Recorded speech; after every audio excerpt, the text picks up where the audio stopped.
Maravilha, boa música que nos inspira. Obrigado aos artistas da casa, sempre dispostos a edificar o nosso coração com a arte que Deus colocou na vida deles, né? Muito legal. Maravilha, gente. Estamos encerrando hoje a nossa conversa a respeito da Reforma Protestante. Tema que me foi colocado, Sole Deo Gloria. Sole Deo Gloria, melhor dizendo. Meu latim é péssimo, né? Então dá um desconto. E eu recomendo que você escute as demais conversas, elas estão todas lá no nosso canal no YouTube, todas gravadas, postadas, para que você possa aprender bastante com aquilo que nos foi transmitido através da vida dos nossos convidados que vieram aqui tão prontamente, nos abençoaram bastante no mês de setembro. E a gente hoje encerra esse momento, essa conversa. Recomendo que você passe lá no canal e escute as demais conversas. Uma coisa importante é a gente se lembrar, eu não tenho muito mais que falar historicamente sobre a reforma, porque todo mundo já falou tudo que precisava aqui, mas é importante a gente se lembrar que a reforma, ela resgatou valores reais do cristianismo. Essa é a ideia dos 5 solas. Sola é a palavra em latim para somente. Então nós temos a sola fide, sola gratia, solus Christo, sola Scriptura, sole Deo Gloria, e é sobre isso que nós vamos falar. Somente a Deus toda a glória.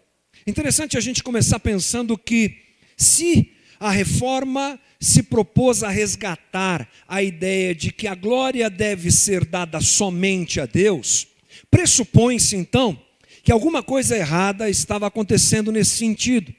Se alguém tem que dizer que a glória é somente a Deus, é porque alguém não estava dando a glória a Deus. Se eu tenho que chamar a atenção de alguém para que a glória seja dada a Deus, é porque alguém estava desvirtuando esse valor e fazendo com que a coisa se perdesse. E é uma grande verdade. A igreja, infelizmente, corrupta, misturada com o Estado, cheia de problemas na sua base teológica, se perdeu. E a glória não estava sendo dada a Deus, a glória estava sendo dada à igreja. E para nós entendermos isso, é muito importante nós compreendermos como é que esse mecanismo acontecia. Qual foi o mecanismo utilizado pela igreja que gerou esse problema em que a glória não era mais dada a Deus. Por isso vem a reforma, vem Lutero, vem Calvino e os demais para trazerem a reafirmação, melhor dizendo, para reafirmarem que, por exemplo, o homem não tinha poder nenhum em se salvar. Esse foi um caminho que tirou a glória de Deus. O homem não tinha e não tem nenhum poder de se auto-salvar. A glória da salvação não pertence ao homem. Essa é uma marca da conversa de Lutero, essa é uma marca da reforma, o esclarecimento a respeito da graça e da nossa completa e total incapacidade de nos salvarmos. A igreja medieval, ela desvirtuou tudo isso. E ela afirmava que o homem poderia se salvar, sim, a gente pode ajudar a Deus a fazer isso.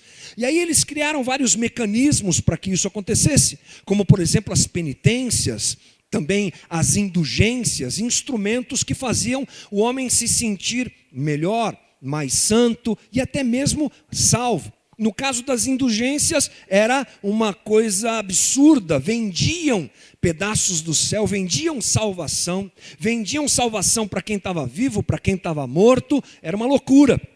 Tiraram de Deus a glória da salvação humana. A igreja se aproveita dessa ideia e cria um verdadeiro mercado, vendendo e se apropriando e explorando as pessoas nesse sentido. A ideia da meritocracia, você precisa fazer por merecer a tua salvação. Ora, se eu faço por merecer a minha salvação, eu não dependo de Deus. Se eu não dependo de Deus, a glória da salvação não é a Deus que eu devo dar.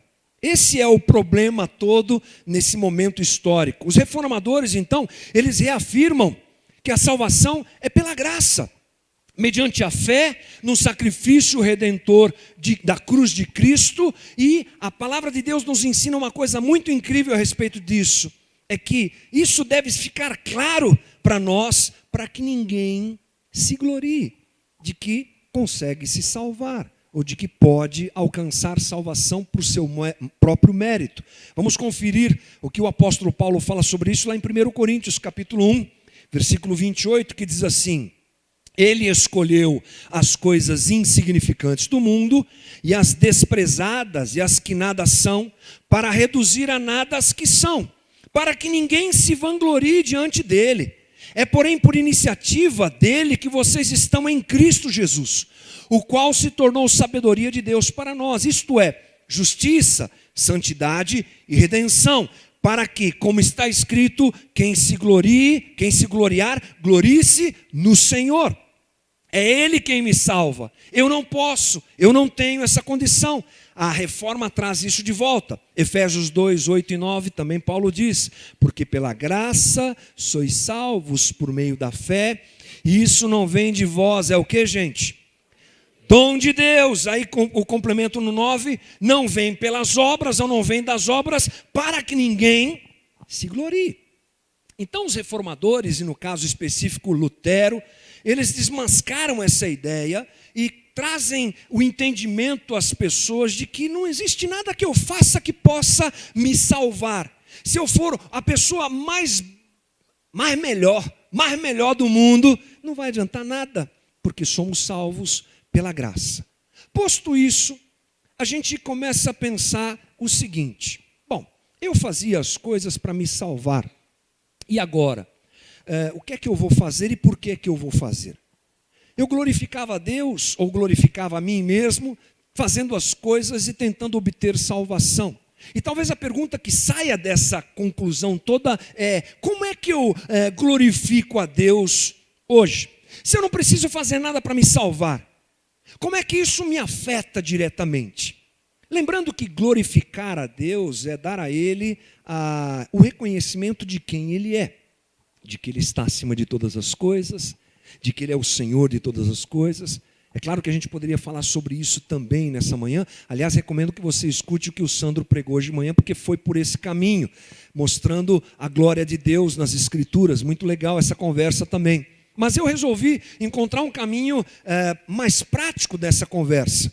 Não menos importante, não mais importante, somente mais prático. O que é que eu faço no meu dia a dia, na minha caminhada, na minha vida? Como é que a minha vida glorifica a Deus? Eu destaquei alguns pontos rápidos que eu quero compartilhar com você. Primeiro deles, eu creio, observando as Escrituras e observando os valores da reforma, que nós glorificamos a Deus quando nós abraçamos o Evangelho e seus valores efetivamente. Sole Deo glória. Quando eu abraço o Evangelho de Jesus Cristo de verdade, para valer. 2 Coríntios 5,17, portanto, se alguém está em Cristo, é nova criação. As coisas antigas já passaram, eis que surgiram coisas novas. Uma coisa que nós não podemos esquecer é que nós somos nova criação, nós nascemos de novo. Lembra aquela conversa que Jesus teve com Nicodemos, lá em João capítulo 3? Quando Nicodemos é esclarecido de que a religião que ele conhecia não servia de nada, ele precisava nascer de novo. Ele precisava passar por um fenômeno que só Jesus pode provocar na vida do homem, que é o segundo nascimento. O primeiro nascimento todos nós conhecemos. Nascemos na carne, nascemos da nossa mãe. Tivemos esse nascimento natural, carnal, como todo ser humano, conhecemos muito bem esse. Mas Jesus nos propõe, nos possibilita, através do seu sacrifício na cruz, um novo nascimento. E aquele que reconhece Jesus Cristo como Senhor e Salvador, então ele nasce de novo. O seu espírito que estava morto pelo pecado, pelas paixões, pela morte impregnada na própria existência humana e derivada da queda do homem, nasce. O espírito morto renasce. E a gente adquire um novo status como gente, o status de gente que nasceu de novo. O grande detalhe é que a religião nos confunde nesse sentido, porque muitas vezes não entendemos esse processo adequadamente. E o mais triste é perceber que a religião camufla e perturba a percepção das pessoas sobre isso. Envolve as pessoas com uma série de regras religiosas, valores religiosos, que não têm fundamento nenhum e não servem para nada. E desprezam o verdadeiro nascimento em Cristo Jesus. O renascimento em Cristo Jesus, que é a coisa mais importante que nós podemos viver. Mas, se você tem absoluta certeza da tua salvação em Cristo Jesus, e eu espero que você tenha, e se não tem, é bom procurar alguém para conversar sobre isso. Gente que tem muita dúvida sobre a salvação em Cristo Jesus precisa ser esclarecida. Uma conversa é importante. Você que tem medo de morrer, tem medo que vai para o inferno, tem medo de um monte de coisas, não consegue se encaixar e se resolver nesse aspecto, fundamental, uma conversa sobre isso. Mas se você tem essa percepção, eu sou salvo porque Jesus me amou primeiro, eu entendo isso, eu sou uma nova criação, como diz Paulo, portanto cabe a nós uma nova forma de viver. Se eu renasço, mas a minha forma de viver é a mesma de alguém que não renasceu, alguma coisa deve estar errada, porque a pessoa que nasce de novo, ela é naturalmente impulsionada a ter um novo jeito de viver, uma nova forma de viver. E é isso que eu me refiro quando digo que é importante nós abraçarmos o Evangelho de Jesus Cristo efetivamente, de verdade. Porque às vezes a gente está dentro da igreja, a gente está dentro de uma estrutura religiosa, a gente está dentro de uma comunidade, seja ela mais ortodoxa, seja ela pentecostal, seja ela reformada, seja uma comunidade como a nossa, seja uma comunidade grande, pequena, isso não vem ao caso. Mas muitos de nós estamos envolvidos com o modus operandi da coisa. A gente até ora, a gente até lê a Bíblia, a gente até sabe algumas músicas, a gente até sabe alguns versículos, a gente até vai na igreja, mas lá dentro a gente não tem um novo nascimento.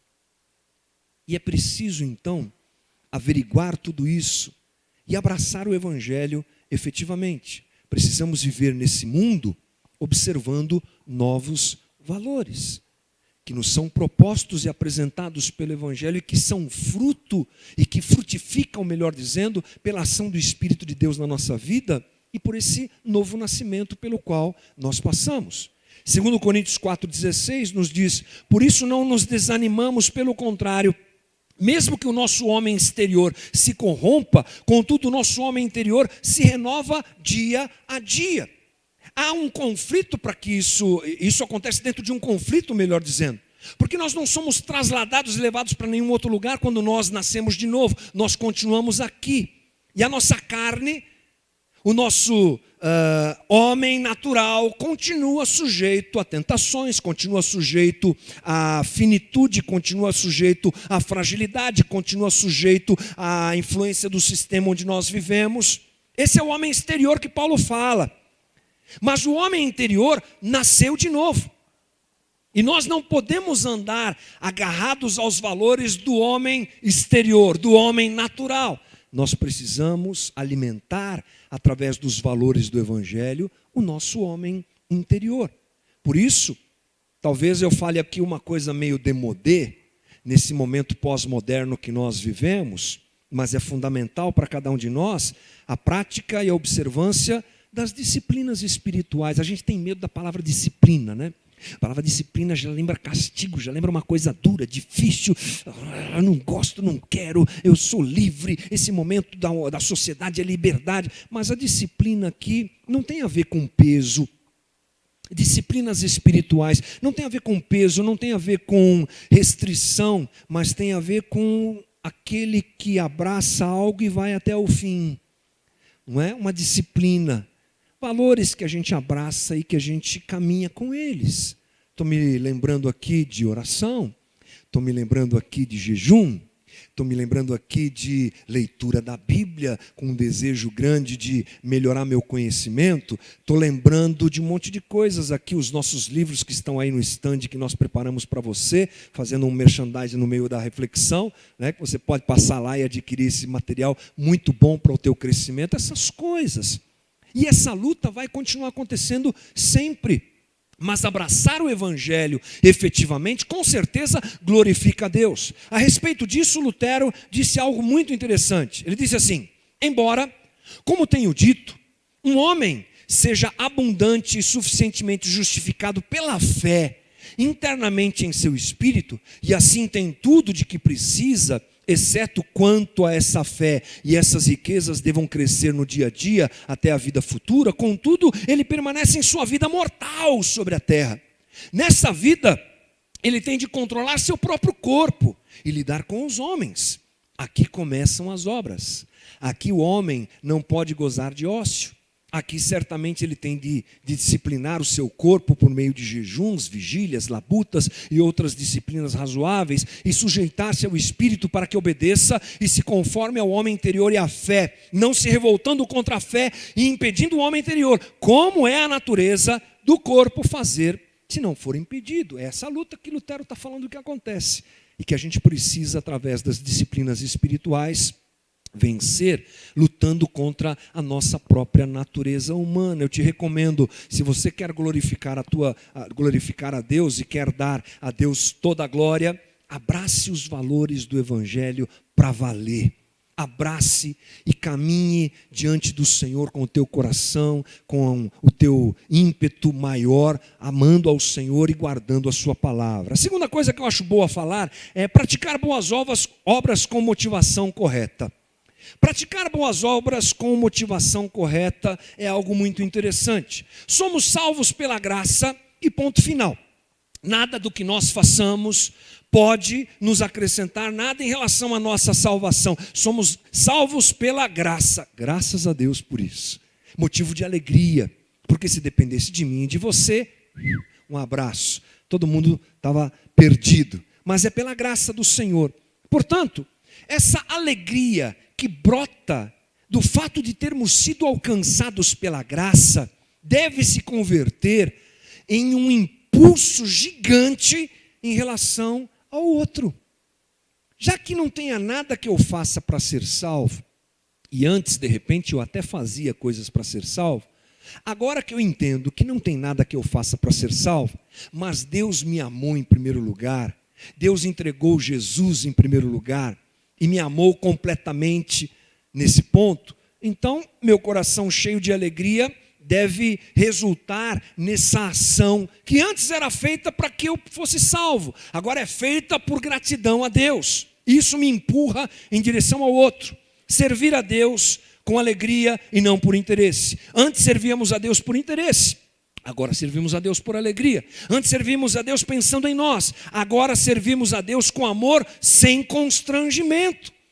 Isso glorifica a Deus. Lutero fala algumas coisas bacanas sobre isso. Ele diz assim: somos como Adão e Eva antes da queda, que trabalhavam livremente para agradar a Deus e não para obter justiça, já que eles possuíam a plena medida.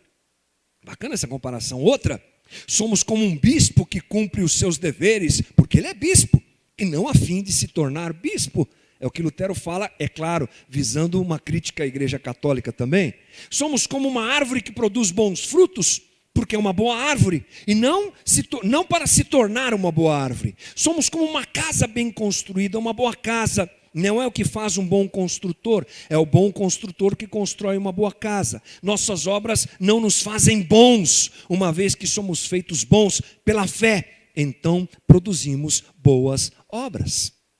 Ou seja, ao nos livrarmos da necessidade de realizar boas obras para a nossa própria salvação, o Evangelho nos liberta e nos propõe fazermos boas obras para glorificar a Deus, para expressar o nosso amor e a nossa gratidão a Deus, porque Deus, na verdade, não precisa de boas obras, mas o outro precisa. Esse é um segredo não posso chamar de segredo, esse é um valor maravilhoso. Elas não podem nos salvar, mas elas podem ser instrumento de Deus na vida de outras pessoas, e isso vai glorificar a Deus. Portanto, fé sem obra, gente, é morta. Não é que está escrito lá em Tiago 2,17? Assim também a fé por si só, se não for acompanhada de obras, está morta. Cuidado com uma percepção errada a respeito disso, porque crente ainda luta muito para se salvar e faz muito para se salvar. Na verdade, eu acho que isso nunca acaba na vida da gente, sabe? A gente vai lutando sempre contra isso, porque é um caminho muito mais fácil é o caminho da autossalvação, em que eu proporciono a minha própria salvação. Mas quando eu for fazer alguma coisa, que eu faça para glorificar a Deus, porque Ele já me salvou, e a Ele toda a honra e a Ele toda a glória. Tem um outro ponto que eu quero falar, mas eu preciso dar uma volta lá na reforma para a gente entender melhor essa questão. O terceiro ponto que eu acho é fazer tudo para a glória de Deus. Abraçar o Evangelho e os seus valores, ok? Essa é uma condição importante. Praticar boas obras, agora com valores corretos e com a medida correta, não para mim, mas para o outro, porque Deus já me amou, já entendemos isso. E o terceiro ponto, fazer tudo para a glória de Deus. Só lhe deu glória. Essa é uma expressão que a gente fala bastante, né? Glória a Deus. Queremos que tudo glorifique a Deus. A gente às vezes não sabe muito bem o que está dizendo. Ok, continue dizendo, não tem problema nenhum. Mas o melhor é saber o que está se falando e compreender o que está se falando. Como eu disse, para melhor compreensão, a gente vai dar um pulinho ali em 1 Coríntios 10, 31, onde Paulo fala alguma coisa sobre isso. Ele diz, assim vocês, quer vocês comam, bebam ou façam qualquer outra coisa, façam tudo para a glória de Deus. Bom, para a gente entender isso, a gente volta em Lutero e volta na Reforma. Um outro aspecto desmontado por Lutero e pelos reformadores é que poderia existir uma outra intermediação entre o homem e Deus que não Cristo. Por isso é que a gente ouviu aqui os nossos irmãos, amigos, convidados pregarem sobre solos Cristos, ou seja, somente Cristo. Cristo é o intermediário entre Deus e o homem. A igreja entrou nessa brecha, nesse vácuo, nessa situação. E com aquela bagunça toda, como eu falei, teologicamente falando, eles começaram a dizer assim, não é bem assim. A igreja é o corpo de Cristo. Então a igreja pode mediar o homem e Deus. A igreja pode fazer essa mediação. E a coisa foi ficando mais complexa e mais absurda cada vez mais. Eles foram se chafurdando nessa ideia equivocada, onde Cristo é colocado de lado e a igreja entra. Olha só, por exemplo, o que está registrado no Concílio de Florença, que aconteceu em 1438 a 1445. Olha só o que a igreja disse. Firmemente crê, professa e predica que ninguém que não esteja dentro da igreja católica, não somente os pagãos, mas também os judeus, os hereges e os cismáticos, não poderão participar da vida eterna e irão para o fogo eterno, que está preparado para o diabo e os seus anjos, a não ser que antes de sua morte se unirem a ela, igreja. Tira Cristo, coloca a igreja. Nós detemos o poder da salvação. Aliás, uma frase muito forte naquela época é: não há salvação fora da igreja. Um absurdo. Tira a glória de Deus e coloca a igreja no lugar. E há um grande problema em tudo isso. Aliás, dois problemas para a gente entender essa situação, essa afirmação da igreja, esse caminho que a igreja toma. Primeiro, substituir Cristo como intermediário é o primeiro e claro problema. Um absurdo. Só há um que pode intermediar o nosso acesso a Deus. É o que Paulo diz, por exemplo, em 1 Timóteo 2,5. Pois há um só Deus e um só mediador entre Deus e os homens. O homem, Cristo Jesus. Só um que intermedia. Não tem igreja, não tem santo, não tem homem, não tem ninguém que possa substituir Jesus. Solos Cristo. Só Ele é que pode ligar o homem a Deus. Resolvido, esse está fácil. Mas o segundo problema é que essa situação gerou uma coisa que nós chamamos de dualismo. Porque se a igreja ela é intermediária entre Deus e o homem, ela é a porta do céu. E se eu quero chegar até Deus, eu tenho que passar pela igreja. E tudo que a igreja faz é santo. Tudo que a igreja diz é santo. Tudo que a igreja promove é santo.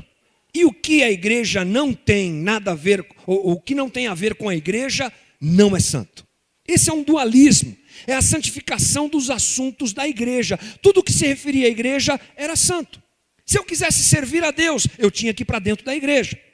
Se queremos alcançar uma união com Cristo por meio do misticismo e da contemplação, as atividades importantes são aquelas que acontecem dentro da igreja. Você quer servir a Deus mesmo, você quer ser salvo, se enfie dentro da igreja. É a estrutura da igreja que vai te dar esse guarda-chuva de salvação. Só aqui dentro, não lá fora não. Lá fora não tem nada que é santo, o que é santo está aqui dentro. Imagine você um pensamento como esse, num momento em que a igreja se confundia com o próprio Estado. A igreja tinha o poder, o trono se misturava com o altar, era uma bagunça incrível. A igreja então, ela abusava dessa prerrogativa de ser um instrumento de salvação, de intermediação entre Deus e os homens, e ela abusava. Absolutamente. Faziam, por exemplo, guerras em nome de Deus. Fizeram as cruzadas, dizendo que estavam ali em nome de Deus. Matavam gente, queimavam gente na fogueira, dizendo que estavam em nome de Deus. E esse é um grande problema que eu acho que se reflete até hoje sobre nós. Se você está desejoso de conhecer a Deus, então você deve se tornar um monge, é o pensamento dessa ideia. Se a pessoa está desejosa de servir a Deus, se torne sacerdote, freira, frade, e o resto das coisas pertencem ao diabo. Esse é o grande problema. A santificação das coisas da igreja, ela tem um certo perigo, porque ela coloca a igreja no lugar de Jesus, como eu disse. Mas talvez o maior problema seja o desprezo das demais situações. O desprezo do dia a dia da nossa vida. Quer dizer que só quando eu estou dentro da igreja, envolvido com alguma coisa da igreja, é que eu estou ligado a Deus. Fora da igreja não tem salvação, não tem Deus. Então o resto da minha vida é uma porcaria. Não tem nada de glória a Deus fora da igreja. É o que eles diziam. E na verdade é um jeito de se pensar. É um jeito de se portar, é um jeito de se encarar o evangelho através dessa ideia do dualismo que está presente hoje ainda. Tem um monte de gente que pensa assim, que só há santidade naquilo que eu me envolvo com relação à igreja, onde o evangelho está explicitamente ou religiosamente ou estruturalmente presente. Que perigo, gente. Pegar o resto da minha vida e colocar na mão do diabo. Pegar o meu trabalho, porque eu não trabalho na igreja, né? Quer dizer, eu trabalho, você não trabalha, mas eu trabalho. Eu estou mais abençoado que você, né? Mas não é isso que a gente pensa. O meu dia a dia, meu trabalho, minha atividade, meu lazer, sei lá. Essa ideia dualista, ela continua presente na vida da gente e na nossa sociedade de um jeito muito forte. Algum tempo atrás, aqui na nossa comunidade, nós estávamos encerrando uma reunião. Mesmo assim, aliás, já tínhamos acabado, estávamos só guardando as coisas, a diaconia trabalhando aqui, o pessoal da banda ia ensaiar, e chegou uma senhora aqui, uma senhora bem simples, e ela estava muito perturbada, ela precisava de ajuda.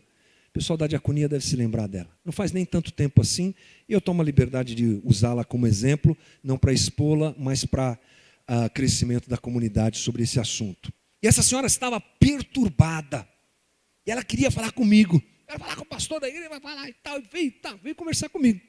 Aí eu chamei o Samuca, falei, Samuca, fica aqui perto, vamos conversar com essa senhora. E ela estava completamente atrapalhada. Lá no Nordeste dizia assim, ela está abilolada, está meio perturbada, está meio confusa. E ela pertence a uma igreja, ela participa de uma igreja, ela participa de uma religião, de uma igreja. E ela estava em conflito, porque ela disse assim para mim, pastor, lá na minha igreja, a gente tem muitos votos que a gente tem que fazer. Eu não vou falar o nome da igreja. Mas muitos votos. E a gente tem reuniões de segunda, terça, quarta, quinta, sexta. E a gente tem que cumprir os votos, porque Deus nos abençoa quando a gente cumpre os votos. Mas eu estou com um problema, pastor. O meu problema é o seguinte, eu perdi meu marido e fui morar com a minha filha. E a minha filha, ela não me deixa ir na igreja. E ela quer que eu vá na igreja só de sábado e domingo. E isso está criando um problema entre nós. E eu não sei mais o que fazer, porque eu preciso cumprir meus votos. E ela estava com aquele negócio dos votos na cabeça. Mas aí ela abriu o jogo e falou assim: a minha filha não me deixa ir na igreja porque eu tenho 2 netos. Ela, a filha. E a minha filha quer que eu faça um acordo com ela. O acordo é assim: eu vou mandar a babá embora, e você, mãe, vai cuidar dos seus netos, dos meus filhos.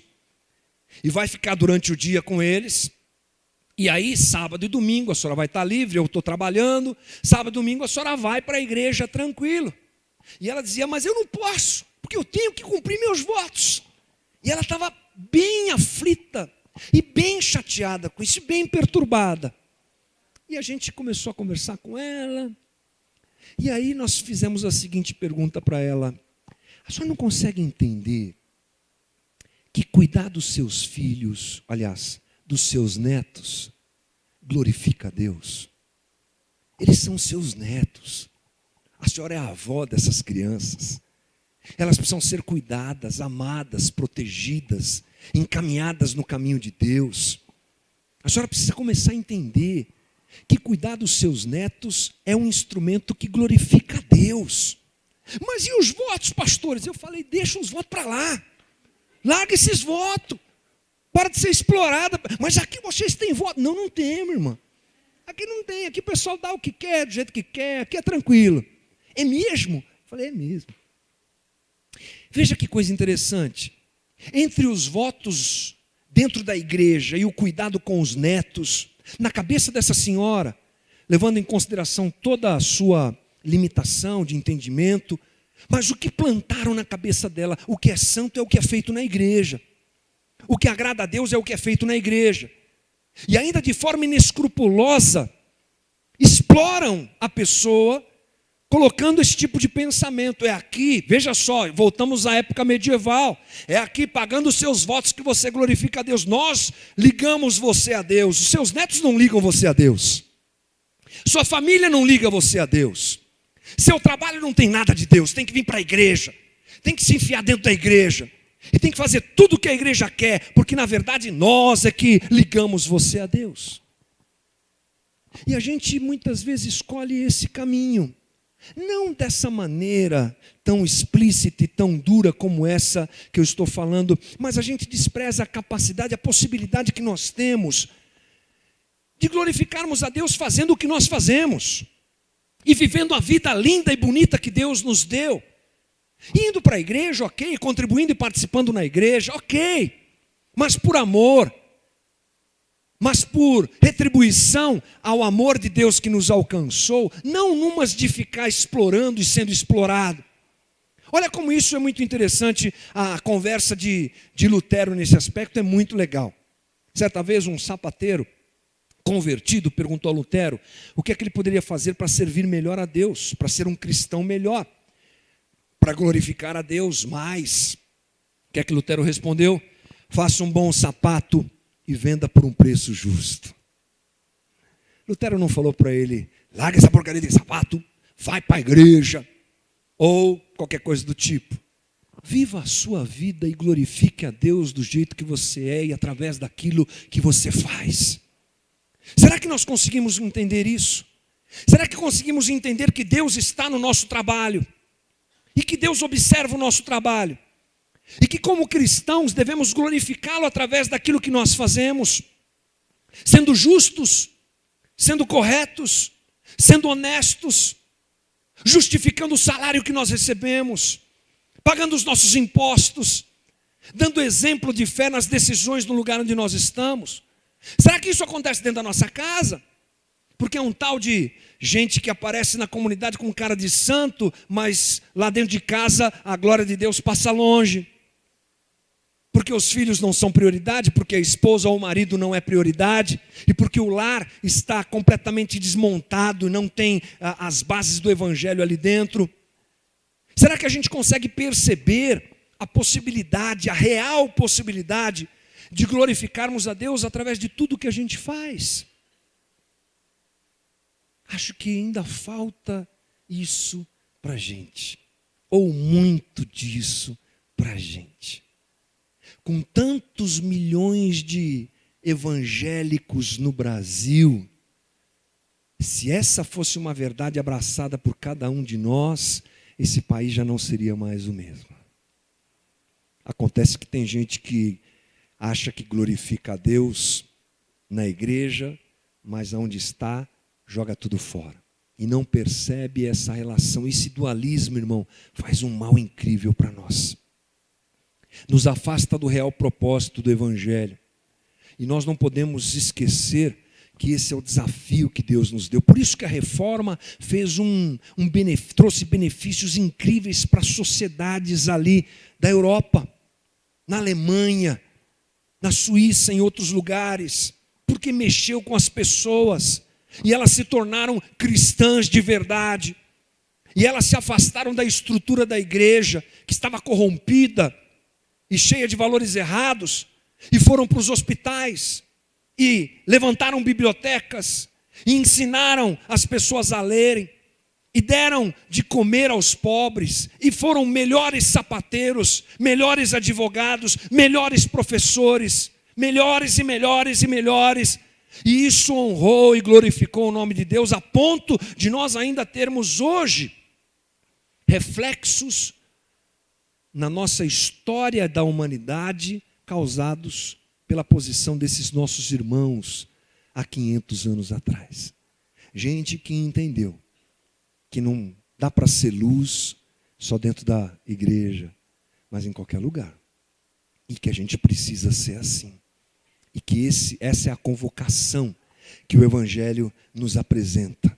E minha conversa com você termina aqui, te desafiando a fazer da tua vida um instrumento de glorificação a Deus. Eu fiquei pensando que às vezes até nisso a gente se confunde. Porque, preciso falar isso, é rápido, estou terminando. Porque às vezes a gente pensa assim, já sei, eu sou advogado, e lá no meu escritório já sei, o pastor falou essas coisas, eu vou fazer o seguinte, amanhã, vou falar com a minha secretária, e nós vamos colocar uma Bíblia gigante, bem na entrada, aberta, isso é incrível, e quando o cliente entrar, eu já vou dizer, a paz do Senhor, irmão cliente, oh aleluia. Ou então, de repente, você que é dono de um comércio, vai dizer assim, já sei, vou colocar um hino de vitória lá no meu comércio, colocar um som lá e vai rolar umas Damares, vai ser umas Cassiane, vai ser incrível. Ontem nós fomos numa loja que estava assim, eu entrei, vai ser chamado fiel, vai ser, oh Jesus, aleluia. Agora, eu respeito tudo isso, você pode fazer o que você quiser. Mas se esse pessoal da loja não pagar o imposto do jeito que tem que ser pago, isso é porcaria, não serve para nada. Se esse pessoal não atender as pessoas adequadamente, não serve para nada. Ou seja, é muito mais do que esse trejeito evangélico. É muito mais do que esse formato careta, gospel, esquisitíssimo que nós temos adotado hoje. Eu posso dar a paz do Senhor, não tem problema, gente. Eu posso colocar hino de vitória, também não tem problema. Eu não vou colocar, se quiser você coloca, não tem problema. Eu vou colocar um rock and roll dos bons, se for o caso. Mas não é isso. É a postura, é o jeito de agir, é o jeito de reagir. É o cara que anda com o carro dele e atrás está o adesivo. Esse foi dado por Jesus, o Rei dos Reis, Senhor dos Senhores. E na primeira fechada ele já coloca o dedo para fora e já manda o outro passear. Você está entendendo? É esse problema que a gente tem de uma vida fora das quatro paredes da igreja, que glorifique o nome do Senhor. Que revolução que a gente pode fazer nesse mundo, gente, se a gente entender isso. Que loucura vai ser, se todo mundo sair daqui, nós estamos aqui em 100 e poucas pessoas, já dá para fazer um estrago, gente.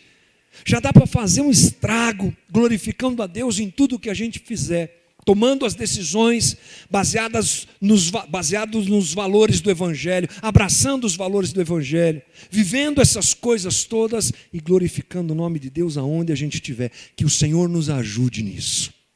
E fecho dizendo o seguinte, tomara que isso aconteça aqui dentro também. Né? Que igreja bacana, que legal, que bonito.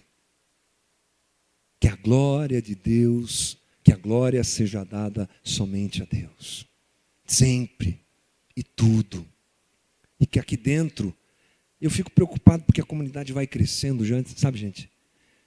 E eu não posso esquecer de orar por isso e falar sobre isso com vocês eventualmente. Que a gente não vire uma religião. Eu sei que é difícil entender isso porque está tudo misturado. Mas que nas nossas relações aqui dentro, no nosso trato com a estrutura da comunidade, e principalmente com as pessoas, é claro que é o mais importante, tudo glorifique o nome do Senhor. E que Deus nos abençoe.